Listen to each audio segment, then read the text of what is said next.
Hello students, welcome to pen and paper. আজকে আমরা আলোচনা করব ইলেকট্রোস্ট্যাটিক পোটেনশিয়াল পার্ট 2 নিয়ে। এখানে এর আগের দিন আমরা আলোচনা করেছি যে পোটেনশিয়াল কাকে বলে, ইলেকট্রোস্ট্যাটিক পোটেনশিয়াল কাকে বলে। আজকে কিছু অ্যাপ্লিকেশান দেখব। ফার্স্ট অ্যাপ্লিকেশান আছে potential due to point charge, মানে যদি একটা পয়েন্ট চার্জকে প্লাস কিউ চার্জের কোনো একটা ইলেকট্রিক ফিল্ডের মধ্যে পি প্রাইম পয়েন্ট থেকে পি পয়েন্টে নিয়ে আসা হয়, তাহলে এই পি পয়েন্টে এর পোটেনশিয়ালটা কত হবে সেটা কিন্তু আমরা আজকে ক্যালকুলেট করব। তো চলো শুরু করা যাক। ফার্স্টে আমরা দেখছি যে এই যে পজিটিভ কিউ চার্জ, এটা কি ধনাত্মক জন্য ইলেকট্রিক ফিল্ড লাইন্সগুলো কী হবে, বাইরের দিকে হবে। তার মানে ইলেকট্রিক ফিল্ড কিন্তু এখান থেকে রেডিয়ালি আউটওয়ার্ড, মানে বাইরের দিকে হবে। এইবার আমরা কি বলছি যে পি প্রাইম কোনো একটা পয়েন্ট থেকে পিতে একটা 1 কুলম পয়েন্ট চার্জকে আনা হচ্ছে। তাহলে 1 কুলম পয়েন্ট চার্জকে যদি পি প্রাইম পয়েন্ট থেকে যদি পি পয়েন্টে আনা হয়, তাহলে এই পাথ বরাবর আসতে হবে না। তাহলে ধরে নাও কোনো একটা টাইমে এটা এইখানে আসছে, তার মানে পি প্রাইম থেকে এই পয়েন্টে এই দুটোর ডিস্টেন্সকে ডেল্টা আর প্রাইম ধরা হচ্ছে, আর কিউ চার্জ থেকে পি প্রাইমের ডিস্টেন্সটাকে আর প্রাইম ধরা হয়েছে। তো আনতে হবে কোথায়, পি পয়েন্টে। তাহলে কিউ চার্জ থেকে পি পয়েন্টের ডিস্টেন্সটাকে আর ধরেছি আমরা। তাহলে আর প্রাইম দূরত্বে কোনো একটা পয়েন্ট চার্জ ছিল, সেটাকে ডেল্টা আর প্রাইম আমি শিফট করালাম, তাহলে কতটা ওয়ার্ক ডান করতে হবে। তাহলে দেখো, এক্সটার্নাল ফোর্স ক্রিয়েট করে কিন্তু আমি এই চার্জটিকে এই পি প্রাইম থেকে ডেল্টা আর প্রাইম শিফট করিয়েছি। তাহলে এই এক্সটার্নাল ফোর্সটা কত, তাহলে এক্সটার্নাল ফোর্সটা কত হবে, তাহলে এক্সটার্নাল ফোর্সটা এদিকে হবে। তাহলে এটাকে যদি আমি এফ এক্সটার্নাল বলি, তাহলে এফ এক্সটার্নাল কত হবে, মাইনাস এফ সি। এর আগের দিন বলেছিলাম যে ইলেকট্রোস্ট্যাটিক ফোর্স এই চার্জের উপরে যে ফোর্সটা ক্রিয়েট করছে তার ঠিক ইকুয়াল অ্যান্ড অপোজিট হবে না। কারণ কি, ইলেকট্রোস্ট্যাটিক ফোর্স তো একে বাইরে বের করার চেষ্টা করছে, কারণ কি এটা পজিটিভ চার্জ, এটাও পজিটিভ চার্জ, রিপিল করবে। আর এক্সটার্নাল ফোর্স দিয়ে আমি কী করছি, একে ইলেকট্রিক ফিল্ডের ভেতরে আনার চেষ্টা করছি। তাহলে নিশ্চয়ই আমাকে একটা ওয়ার্ক ডান করতে হবে। তাহলে এই ডেল্টা আর প্রাইম শিফটের জন্য ওয়ার্ক ডানটা কত হবে, এটাকে যদি আমি ডেল্টা ডব্লু বলি, তাহলে এটা কত হবে, এফ সি ডট ডিআর হবে না, ডিআর প্রাইম। তাহলে এফসিটা কি ইলেকট্রোস্ট্যাটিক ফোর্স, তাহলে এফসির ভ্যালু কত, তাহলে এফসির ভ্যালু হচ্ছে তোমার 1/4 pi epsilon nought q by R prime square. Clear? তাহলে এখানে যদি আমি পুট করি, তাহলে এটা কত হবে, 1/4 pi epsilon nought q by R prime square into delta r prime. এটা হবে না, এটা মাইনাস সাইন হবে সামনে। কারণ কি, ওয়ার্ক ডানটা নেগেটিভ হচ্ছে না, কারণ কি আমি তো ফোর্সের অপোজিটে ওয়ার্ক ডান করছি। এই delta r prime is negative with respect to electrostatic force. ফোর্সের ডাইরেকশন বাইরের দিকে আর ডিসপ্লেসমেন্ট আমি ভেতরের দিকে করছি নেগেটিভ ডাইরেকশানে। তাহলে এটা হবে negative minus 1/4 pi epsilon nought q by R prime square into delta r prime. এখানে delta r prime less than 0, বুঝা যাচ্ছে? তাহলে এই ডেল্টা শিফটের জন্য, ডেল্টা আর প্রাইম শিফটের জন্য যদি ডেল্টা ডব্লু কাজ ওয়ার্ক ডান করতে হয়, এটা ডেল্টা ডব্লু যেটার ভ্যালু হচ্ছে এইটা, তাহলে এই পি প্রাইম পয়েন্ট থেকে পি পয়েন্টে আনতে গেলে টোটাল ওয়ার্ক ডানটা কীভাবে পাবো আমরা? তাহলে নিশ্চয়ই এটাকে ডেল্টা ডব্লুকে ইন্টিগ্রেশন করতে হবে। তাহলে একে যদি আমি ইন্টিগ্রেশন করি, তাহলে আমরা কী পাবো, টোটাল ওয়ার্ক ডান। তাহলে টোটাল ওয়ার্ক ডান ডব্লু কত হবে, minus integration infinity to r q divide by 4 pi epsilon not R prime square d r prime. তাই হচ্ছে না? তাহলে এটাকে ইন্টিগ্রেশন করে দিলাম। তাহলে এটা করলে কত হবে, এটা করলে আমরা পাবো Q divided by 4 pi epsilon not R prime square. তাহলে এই R prime 1 by R prime স্কোয়ারকে ইন্টিগ্রেশন করলে 1 বাই আর প্রাইম হবে না, তাহলে এটা 1 নিচে আর প্রাইম থাকবে, আর এটা লিমিট কত হবে, ইনফিনিটি টু আর। তাহলে এটা কত হচ্ছে, এটা হচ্ছে Q divide by 4 pi epsilon not into R. বোঝা গেল? তাহলে এই ওয়ার্ক ডানের ভ্যালু হচ্ছে Q by 4 pi epsilon not into R. তাহলে এটাই কিন্তু এই ওয়ার্ক ডান, এই ডব্লু ওয়ার্ক ডান, এটা কী হবে, এটা পোটেনশিয়াল হিসেবে স্টোর হবে না, এটা পোটেনশিয়াল হিসেবে স্টোর হবে কোথায়, অ্যাট পয়েন্ট পি।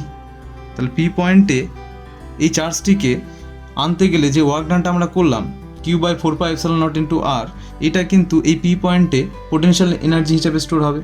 বোঝা গেল? তাহলে এটাকে আমরা কি লিখতে পারি, এটাকে আমরা লিখতে পারি V r equals to q divide by 4 pi epsilon not into r. Clear? তাহলে এই আর ডিস্ট্যান্সে পোটেনশিয়ালটাকে আমরা ভি আর বললাম, যেটার ভ্যালু হচ্ছে Q by 4 pi epsilon not into R. এইবার বলা হচ্ছে কি, যে না এই কিউ এর ভ্যালুটা তো গ্রেটার দ্যান 0 ছিল, মানে কি এটা আমি পজিটিভ চার্জ ধরে নিয়েছি, কিন্তু এই কিউ এর ভ্যালুটা যদি নেগেটিভ হয়ে যায়, তাহলে পোটেনশিয়ালটা কীরকম হবে। তাহলে এটা যদি নেগেটিভ চার্জ হয়ে যেত, তাহলে ইলেকট্রিক ফিল্ড লাইন্সগুলো কী হতো, ভেতরের দিকে হতো না, ভেতরের দিকে হতো সব। তার মানে কি একটা পজিটিভ চার্জকে যদি আমি এই ইলেকট্রিক ফিল্ডের মধ্যে নিয়ে আসতাম তাহলে কী হতো, এই অটোমেটিক্যালি কিন্তু একে অ্যাট্রাক্ট করতো, মানে এই চার্জটি এই পয়েন্ট চার্জটিকে অ্যাট্রাক্ট করতো, অর্থাৎ আমাদেরকে কিন্তু এক্সটার্নাল কোনো ওয়ার্ক ডান করার কোনো প্রয়োজন পড়তো না। এই কিন্তু অটোমেটিক্যালি কিন্তু এই ইলেকট্রিক ফিল্ডের মধ্যে একটা অ্যাট্রাকটিভ ফোর্সের জন্য, ইলেকট্রোস্ট্যাটিক ফোর্সের জন্য কিন্তু সেটা কিন্তু অটোমেটিক্যালি এই পি পয়েন্টে চলে আসতো। তাহলে সেক্ষেত্রে ওয়ার্ক ডানটা কী হয়ে যাচ্ছে, সেই ক্ষেত্রে কিন্তু ওয়ার্ক ডানটা আমরা এখানে ডব্লুর ভ্যালু কিন্তু আমরা পজিটিভ পাবো। ক্লিয়ার? তাহলে সেক্ষেত্রে ওয়ার্ক ডানটা হয়ে যাবে পজিটিভ ওয়ার্ক ডান। তাহলে কিউ এর ভ্যালু যদি, তাহলে ইফ কিউ লেস দ্যান 0 তাহলে কী হয়ে যাবে, তাহলে ওয়ার্ক ডান হয়ে যাবে গ্রেটার দ্যান 0 অর্থাৎ পজিটিভ। ক্লিয়ার? তার মানে এই ফোর্সটা ছিল অ্যাট্রাকটিভ ফোর্স, তাহলে আমরা এখানে ভি এর ক্যারেক্টারিস্টিক্স বা পোটেনশিয়াল অ্যাট পয়েন্ট পি, যেটাকে আমরা বলছি ভি আর, এটা তাহলে আমরা কী পাচ্ছি যে ভি প্রপোর্শনাল টু 1/r পাচ্ছি না। কিন্তু ইলেকট্রিক ফিল্ডটা কী ছিল, electric field E proportional to 1/r² ছিল না। তাহলে দেখো দুটোর মধ্যে ডিফারেন্স বুঝতে হবে আমাদের, যে ইলেকট্রিক ফিল্ড এই পি পয়েন্টে কিন্তু প্রপোর্শনাল টু 1/r², যেটা আমরা জেনে আসছি এর আগের ক্লাসে, কিন্তু পোটেনশিয়ালটা কী হচ্ছে, প্রপোর্শনাল টু 1/r হয়ে যাচ্ছে। বুঝা যাচ্ছে? তাহলে এই দুটো কিন্তু প্রপোর্শনালিটিটা কিন্তু আলাদা। এরপরে দুটো নিউমেরিক্যাল দেখবো আমরা। ফার্স্ট কি বলেছে, তাহলে এই ফর্মুলা থেকে আমরা দুটো নিউমেরিক্যাল করার চেষ্টা করব। এক নম্বর কি বলছে, calculate the potential at a point P due to a charge of 4 × 10⁻⁷ coulomb located 9 centimetre away. তার মানে এই কিউ চার্জের ভ্যালু হচ্ছে 4 × 10⁻⁷ কুলম, এই পি পয়েন্টটা হচ্ছে 9 সেন্টিমিটার দূরে আছে, এই আর এর ভ্যালুটা হচ্ছে 9 সেন্টিমিটার। তাহলে এই পি পয়েন্টে পোটেনশিয়ালটা বের করতে বলেছে, তাহলে আমরা সেটা কী করে করব, তাহলে দেখো, তাহলে পি পয়েন্টে পোটেনশিয়ালটা কত হবে, তাহলে কিউ চার্জের ভ্যালুটা হচ্ছে তোমার, এখানে কিউ চার্জের ভ্যালু 4 × 10⁻⁷ কুলম, আর এর ভ্যালু হচ্ছে তোমার 9 সেন্টিমিটার, দ্যাট ইজ 0.09 মিটার। এটা এসআই পদ্ধতিতে, তাহলে এটা এসআই লাগবে আমাদের। তাহলে পোটেনশিয়াল ভিটা কত হবে, কিউ ডিভাইড বাই 4πε0 আর কিউ এর ভ্যালু 4 × 10⁻⁷, আর 4πε0 এর ভ্যালু হচ্ছে 9 × 10⁻৯। তাহলে নিচে আর এর ভ্যালু কত হবে, আর এর ভ্যালু হবে 0.09। এটা ক্যালকুলেট করলে আমরা পাবো 4 × 10⁴ ভোল্ট। ক্লিয়ার? তাহলে এই আর পয়েন্টে, ঠিক আছে, এই আর পয়েন্টে এই কিউ চার্জের জন্য পোটেনশিয়ালটা হবে 4 × 10⁴ ভোল্ট।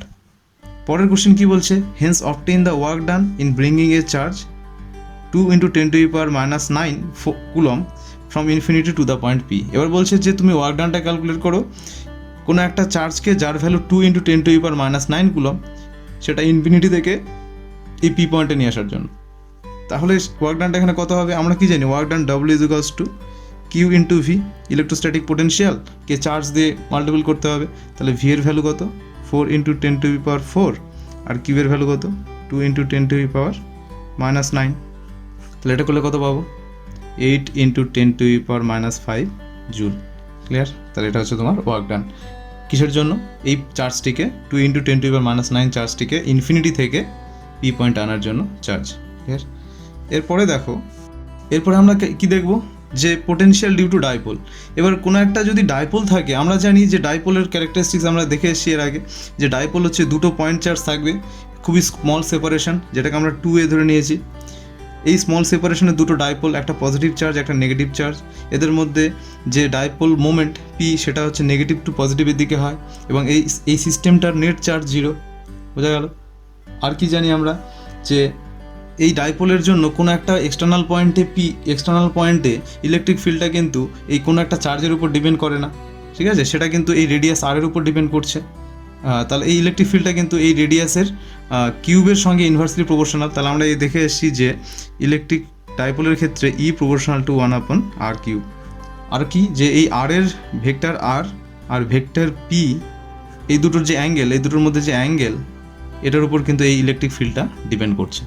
ঠিক আছে? তাহলে আর আর পি এর অ্যাঙ্গেলের উপর ডিপেন্ড করছে, আর কি এই আর এর সঙ্গে ডিপেন্ড করছে। আর এর সঙ্গে কতটা কীভাবে প্রপোর্শনাল, যে এই ইলেকট্রিক ডাইপোল মোমেন্টের জন্য কোনো একটা পয়েন্ট পিতে electric field E proportional to 1/r³, এটা আমরা ক্যালকুলেট করেছিলাম এর আগে। তাহলে এই কিছু ক্যারেক্টারিস্টিক্স ইলেকট্রিক ডাইপোলের আমরা জেনে আসছি।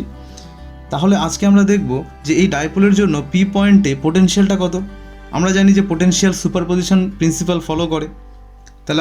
তাহলে পোটেনশিয়াল যদি সুপারপজিশন প্রিন্সিপাল ফলো করে, তাহলে এই পজিটিভ কিউ চার্জের জন্য পি পয়েন্টে যা পোটেনশিয়াল সেটা আমাদেরকে ক্যালকুলেট করতে হবে, আর তার থেকে নেগেটিভ চার্জের জন্য পি পয়েন্টে যা পোটেনশিয়াল সেটা আমাদেরকে তাদের সঙ্গে অ্যাড করতে হবে। তাহলে এই দুটো চার্জের জন্য পি পয়েন্টের পোটেনশিয়ালটা আমাদেরকে ক্যালকুলেট করতে হবে। তাহলে এই পি পয়েন্টে এই ডাইপোলের জন্য পোটেনশিয়ালটা কত হবে? এই ডিস্টেন্সটাকে R1 ধরেছি আমরা, Q2 থেকে ডিস্টেন্সটাকে R2 ধরেছি, আর সেন্টার থেকে ডিস্টেন্সটাকে আমরা ধরেছি R। তাহলে এটা কত হবে? তাহলে পোটেনশিয়াল অ্যাট পি কত হবে? সেটাকে যদি আমি ভি বলি তাহলে 1/4πε0 Q/R1 - Q/R2। ক্লিয়ার? এটাকে 1 নম্বর ইকুয়েশন বলছি। কারণ কি, এই কিউ এর জন্য এই R1 ডিস্টেন্স আর এই নেগেটিভ কিউ এর জন্য R2 ডিস্টেন্স। ফর্মুলা কি? 1/4πε0 Q/R। R1 এর জন্য R1, R2 এর জন্য R2, যেহেতু এটা নেগেটিভ যার জন্য নেগেটিভ সাইন হয়ে গেল। তাহলে আমাদের কি 1/R1 আর 1/R2 ভ্যালুটা বের করতে হবে। তাহলে এই জিওমেট্রি থেকে আমি যদি এই ট্রায়াঙ্গেলটা ধরে নিই, এই জিওমেট্রি থেকে আমরা কি বলতে পারি যে R1 square equals to R square plus A square minus twice AR cos theta. এটা হচ্ছে থিটা, এটা R1, এটা R, এটা A। তাহলে এখান থেকে R1 স্কোয়ার কত হচ্ছে? এখানে যদি R স্কোয়ার কমন নেই তাহলে হবে 1 minus twice AR cos theta, twice AR cos theta divide by R square. তাহলে এখানে স্কোয়ার একটা কেটে যাবে, plus A square by R square. এখানে দেখো, যদি এখানে R very greater than A হয়ে যায় তাহলে এই টার্মটাকে আমরা ইগনোর করতে পারবো না। তাহলে এই টার্মটা ইগনোর করতে পারবো। তাহলে এটাকে আমরা লিখবো যে R1 square approx equals to R square ব্র্যাকেটে 1 minus twice A cos theta divide by R। এটা লিখতে পারি না? একই রকমভাবে R2 আমরা ক্যালকুলেট করব। তাহলে R2 যদি আমরা ক্যালকুলেট করি তাহলে আমাদের কী পাবো আমরা? একই রকমভাবে R2 square equals to R square plus A square plus twice AR cos theta. এখান থেকে R স্কোয়ার কমন গেলে হবে plus twice A cos theta divide by R plus A square by R square. R very greater than A হওয়ার জন্য এটাকে আমরা ignore করব। তাহলে R square 1 plus twice A cos theta divide by R এটা আসছে। এবার দেখো, আমাদের কি 1/R1 আর 1/R2 দরকার। তাহলে আমরা R1 কি পেয়েছিলাম? R1 স্কোয়ার কি পেয়েছিলাম? R square 1 minus twice A cos theta divide by R, এটা পেয়েছিলাম না আগে থেকে। তাহলে 1/R1 যদি আমি বের করি কি হবে? তাহলে তাহলে এই দুটোকে রুট ওভার করে দিলাম আর এটাকে রেসিপ্রোকাল করে দিলাম। তাহলে হবে 1/R1 equals to 1/R1 minus twice A cos theta divide by R whole to the power minus R। কারণ কি, দুদিকে রুট ওভার করেছি আর কি করেছি, রেসিপ্রোকাল করে দিয়েছি, তাহলে মাইনাস আসবে একটা। এগুলো অ্যাপ্রক্স ইকুয়ালস। ক্লিয়ার? এখানে অ্যাপ্রক্স ইকুয়ালস টু হবে। তাহলে এখান থেকে আমরা কি লিখতে পারি? তাহলে আমরা কি জানি? তাহলে বাইনোমিয়াল থিওরেম থেকে আমরা এই পাওয়ারটিকে গুণ করে দিতে পারবো না। তাহলে এই ক্ষেত্রে আমরা এই পাওয়ারটিকে এখানে গুণ করে দেবো। তাহলে কত আসবে?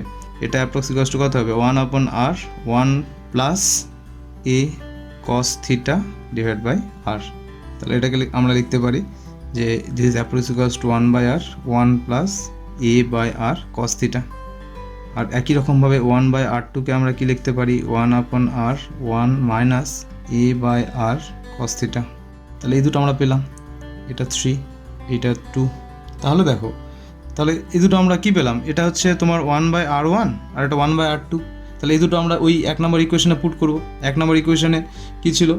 1 নম্বর ইকুয়েশন ছিল V equals to 1/4πε0 Q/R1 minus Q/R2। এটা ছিল 1 নম্বর ইকুয়েশন। তাহলে এখানে যদি আমি পুট করি কি পাবো? 1/4πε0, কিউটা বাইরে বের করে নিলাম, তাহলে Q/4πε0 হবে। তাহলে দেখো, এই দুটো যদি ভ্যালু পুট করি তাহলে 1/R থেকে যাচ্ছে আর এই +1 -1 কেটে যাচ্ছে না। তাহলে কি হচ্ছে? Twice A cos theta divide by R square হবে না? তাহলে এটা হবে twice A cos theta divide by R square. আবার এখানে তাহলে এটা কি আসছে? Twice A Q cos theta divide by 4πε0 R square হচ্ছে না? তাহলে টোয়াইস A Q, এই ভ্যালুটা আমরা কি জানি? P equals to twice A Q। এটাকে আমরা ডাইপোল মোমেন্ট জানি। তাহলে এটাকে আমরা কি লিখতে পারি? P cos theta divide by 4πε0 into R square. এটাকে যদি আমি ভেক্টোরিয়ালে রিপ্রেজেন্ট করি, P cos থিটাকে আমরা কীভাবে লিখতে পারি?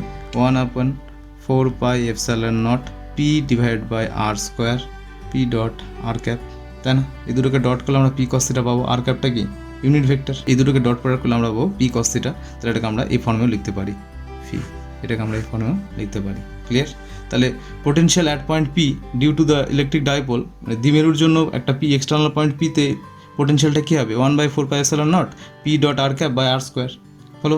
কিন্তু এই যে ডাইপোলের জন্য একটা পয়েন্ট পি, এই পি পয়েন্টটা যদি অ্যাক্সিসের উপর কোনো একটা পয়েন্ট হয়ে যায়, ঠিক আছে, এই পি পয়েন্টটা যদি অ্যাক্সিসের উপর কোনো একটা পয়েন্ট হয়ে যায়, এই ডাইপোলের জন্য এই পয়েন্টে কত হবে? তাহলে এই অ্যাক্সিসের উপর হয়ে গেলে আমাদেরকে থিটা তখন কত হবে? থিটা ইকুয়ালস টু 0 অথবা পাই, হলো। তাহলে এই ক্ষেত্রে হবে কি, পোটেনশিয়ালটা হবে V ইকুয়ালস টু 1/4πε0 P/r²।